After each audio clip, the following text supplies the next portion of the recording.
Blackstone Publishing presents Archie in the Crosshairs, a Nero Wolfe mystery by Robert Goldsborough.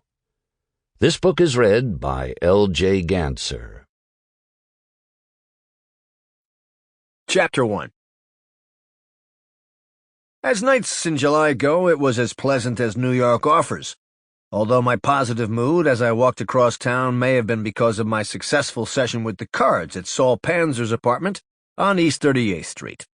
A group of us play low-stakes poker there every Thursday, and I usually finish the games with my wallet somewhat lighter than when I start. Saul is normally the big winner, although Lon Cohen of the New York Gazette usually comes away in the black too. Tonight, though, both Saul and Lon were losers for a change, while Bill Gore did slightly better than break even. Fred Durkin had decent winnings, and I was $80 to the good, my biggest payday in recent memory. I smiled as I relived the well-concealed heart flush I was dealt in 7-card stud. Saul held a not-so-well-hidden jack high straight, and he kept raising me, to his ultimate dismay. The biggest pot of the night, by far, rolled my way when the cards came down. Now, normally I take a taxi home after these games, but the combination of the beautiful weather and the exhilaration of victory propelled me to walk the 13 blocks west and then slightly south to the old brownstone on 35th Street that I have called home for more than half of my life. And besides, I needed the exercise. My spirits were so high that I even violated a personal rule and gave a fin to a limping panhandler who was working the corner of Park and 37th.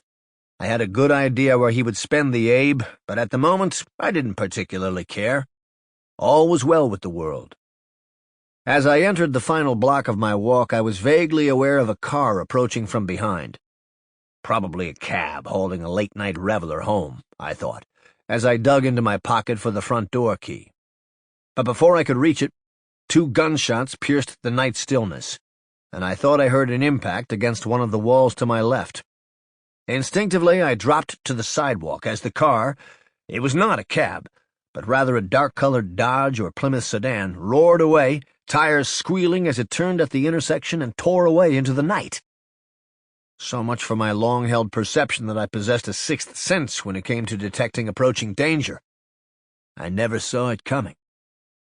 Slowly, I got to my feet and brushed off my pants. An upstairs window opened in one of the brownstones across the street that filled the usually peaceful stretch of West 35th Street.